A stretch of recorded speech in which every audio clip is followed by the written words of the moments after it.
liquidity for a great cocktail party last night. But yeah, it definitely looks like people had a great time. And we have a great lineup again for you today. Another Crossfire. We have an incredible REIT session that I encourage you to attend. And I wanted to take a minute once again to thank our title sponsors, Blaster Greenberg, Community Leader, and Wealth Migrate. Especially, I would like to talk to you for a few minutes about Community Leader. We're very lucky to have them as one of our title sponsors. They are a white label software service provider, but it's not what you would normally think in terms of a software service provider. They provide the service, they provide the software and the service as an online solution for sales, support, and private security, both domestic and international.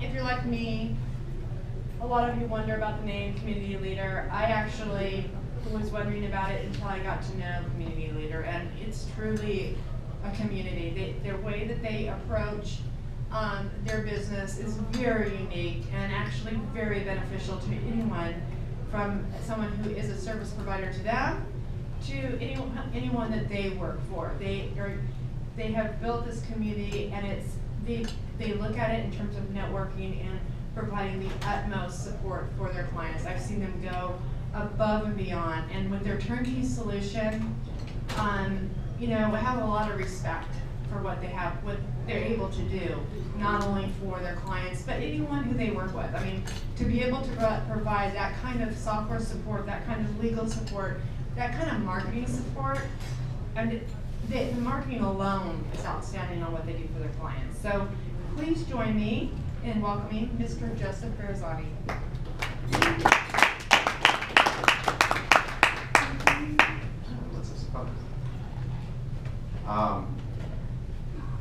So good to see all the people who didn't get drunk together. Oh, sorry, except for the folks at the So, I had this fantastic rah-rah speech all ready for everybody about how we're going to change the world and how we're going to change crowdfunding forever and ever. And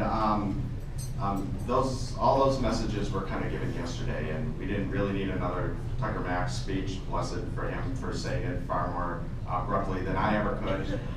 So I thought instead we would just kind of throw away my speech, and if you really wanted to hear it, Wealth Migrate's pretty much running it in a loop on their video out at their booth anyways, because I really gave that speech already in South Africa. So if you want to hear it, you can listen to it on their video. So instead, Andrew and I were talking, and we thought we'd crowdsource this speech. And what I mean by that is, you all have very specific questions, and unlike a lot of folks in this space, we are working with literally hundreds of portal providers and portal operators on what's really happening. Last week I spent most of my time talking to the SEC and FINRA and international securities, and we're working on the technology, and so we're really kind of in the nuts and bolts of how this revolution is going to happen, and what's going on, and what the different cutting edge portals that you're going to find out about in 12 months or 14 months, because their teams are contacting us and starting to work with us. So instead of me kind of pontificating about anything, I would prefer if we could collect some Q&A and have you just kind of tell me what questions you want me to answer, and it'll be like that show Chopping Block. Have you seen the cooking show Chopping Block? I'd never seen it. It was on TV last night as I was trying to fall asleep. The chefs get a whole box of really weird ingredients, and then they're supposed to put together a meal with that. So I thought that you all could ask a whole bunch of questions, and then I'll figure out how to put that all together into a speech. How's that sound? Sound like a good idea? Yeah. Oh, come on. Does it sound like an okay idea? Yes. I love the crowd. Great idea. Yeah. Crowd affirmation. Woo. All right. So he's. You want me to move? Yeah, your mic is good. Oh, so I don't really have to talk into this. And there's only like 12 of us, so I've got a loud enough voice. We all know, right? That I can fix.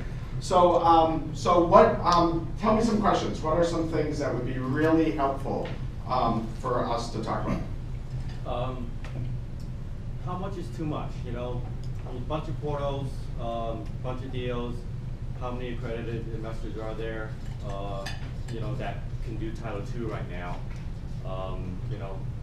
Assuming Title III doesn't ever become practical.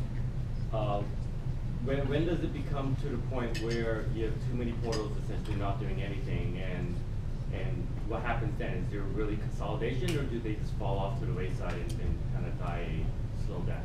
Okay, great question about saturation of the market and how much is too much. We'll do that. Mark. Good question for you. I will follow up with George's question. When the industry starts to consolidate, which it presumably will at some point, how are you going to value portals? Is it going to be based on a per registered investor? Or, as George says, will they have any value? But if they do have value and we start to consolidate, what's going to be the rule of thumb for how they're valued? Fantastic question. So in this, God, I'm going to get some really hard questions. I'm avoiding you. I know I'm going to get stuck. Oh, please give me a good one. This is going to be a piece of cake for you. What role will qualified funds play in And real softball question from self-directed IRA, qualified funds. They manage our crowdfund IRA, which is an integrated service into our platform that allows investors to use a self-directed IRA. Yeah, right. I'm going to call on you. Right over here. Well, I'm most interested in the equity side. Okay. What I want to find out is what are the portals, what's the industry doing about all the follow-up? The follow-up. What's investors are in there, what are they getting? And what's their exit strategy? And how is the market and the portals, what are they doing about that? After the raise, specifically with equity. Though I'm not going to be able to keep my mouth shut with after the raise for debt either, because it's a huge issue about loan servicing and stuff like that. All right, I'm here, and was there somebody over there? No, okay, so right here, and then we'll get the stumper questions from these two. Sure. So everyone keeps saying Title III equity is dead. I'd like to say, how can it work even if it's passed the way it is? Do you think there will be people playing in Title III equity, or is everyone just saying they're going to completely avoid it? Okay. Is Title III dead? Can it be revived? Will there be life support? And if it passes, when it passes, how it passes, will it be a viable solution? Right here. Not so complicated. Just data protection. Data protection and privacy issues. Platforms. It's actually a great question. Data protection, I'm going to add to that a little bit of conversation about IP protection as well, because that's been coming up an awful lot in our conversations. IP protection for the portals, IP protection for the individual investors and the issuers. Rick? Now, of course, if this stumps you, I'll answer it. Oh, thank you so much. There you go. Scott Pickens, is he in the room here? No, we kicked him out. He's Okay, talking to Scott and I somebody, were talking about this yesterday. When are we going to have the people who are first to market, who are more technologically advanced in putting together portals? Let's say it's some in real estate. When you get the experts in an area like real estate, and they start going toward technology, and they start supplanting those people who were first to market, who maybe don't have the experience and the knowledge that, let's say, someone in real estate may have. Okay, so are we looking at technology of the product or technology of the platform?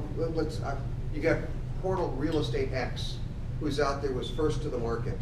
Not Okay. necessarily the most adept in real estate analysis, Got it. doesn't have 30 years of experience. You get somebody with 30 years of experience who's now going to use the technology. Fantastic. When are they going to knock those out? Great.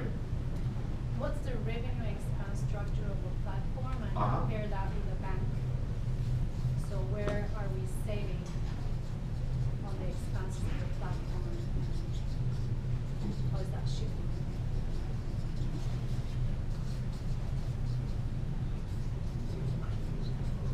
Well, I love that question, and we could do a whole presentation, a whole workshop, a whole speech just on that.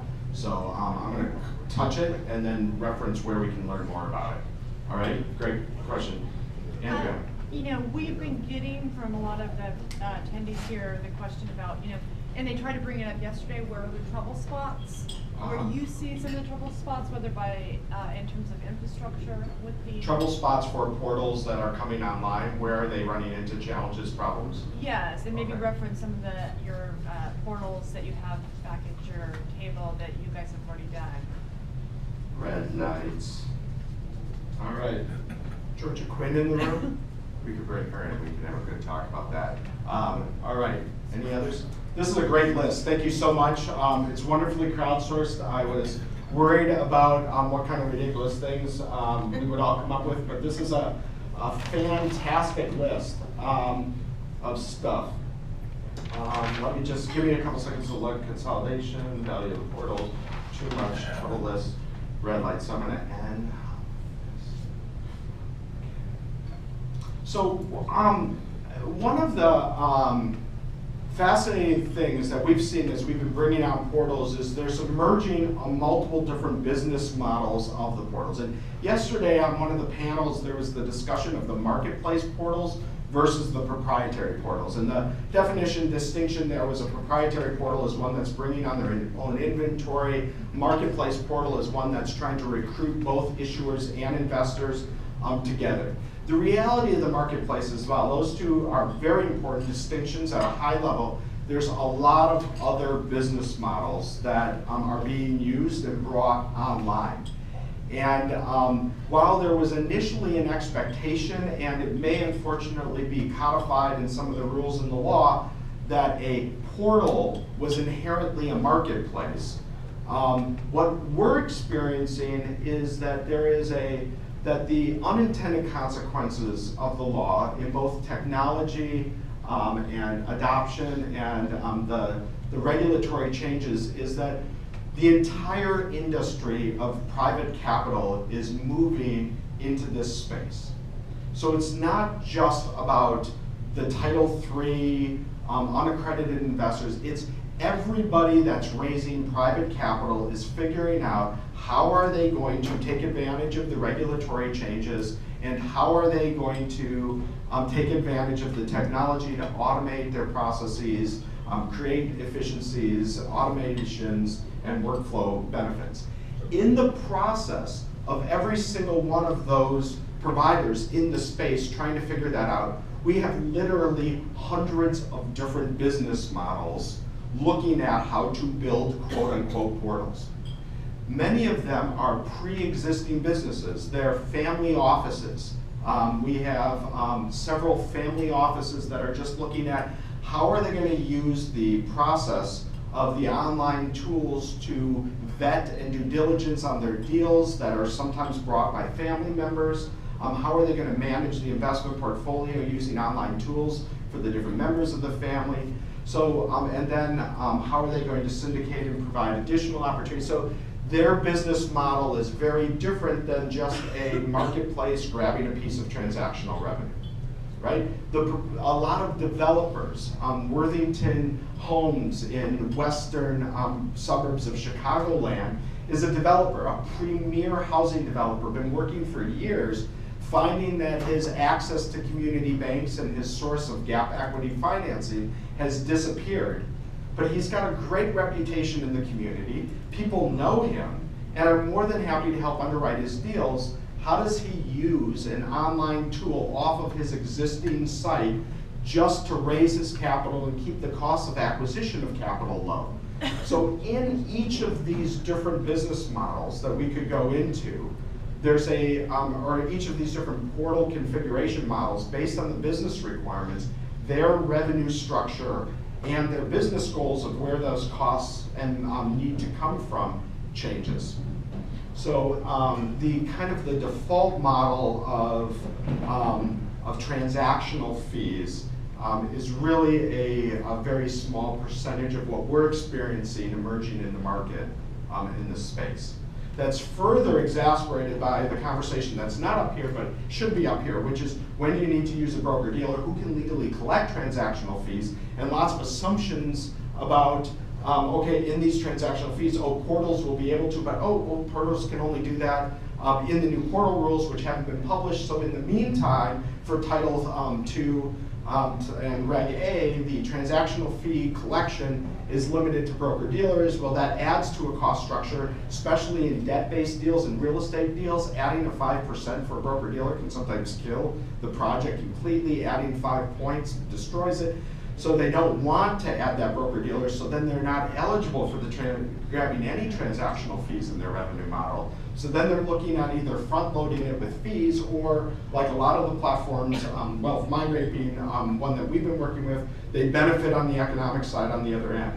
So the portal then is a loss leader for them. It's not a revenue center at all. It's a cost center for them, just bundled in with the cost of capital. Well, we tell folks on our portal, and we are not the cheapest platform at all. If you're looking for a McDonald's of a white label platform, I'd be happy to send you to one. We're kind of a Ruth's Chris Steakhouse model with a full integration of software and services. That if you look at our base license, was that a really dumb reference? We have a lot of sizzle on our steak. Yeah. Ooh, I like the mushrooms on the side. What we tell folks is, to break even on one of our portals, if you actually look at the licensing costs, the service costs, and then correspondingly your cost of operating a portal, that's the portal operators, the marketing, you need to do about a $10 million a year run rate to break even. You need to do about a $20 million run rate for it to be eligible to be a profit center. So when we're looking at potential clients, and we now have far more phone calls than we can manage at all, we're filtering out those that have a business model and a revenue model that will work. And then as a side note, we're becoming more and more. Are you saying 10 million in revenue? No, 10 million in raise, in aggregated raise. So then within their run rate model, within their business model, that's could be different. So you guys will be fine. Funding Hamptons, go check them out. So the, where was I going? Oh, the other critical thing there, just so you know, kind of on our filtration process, what we're finding is if the company doesn't have twice what they're going to be paying us to build support on the system, if they don't have twice that in available marketing dollars, we have started putting them on a slow track. We're not really interested in doing those portals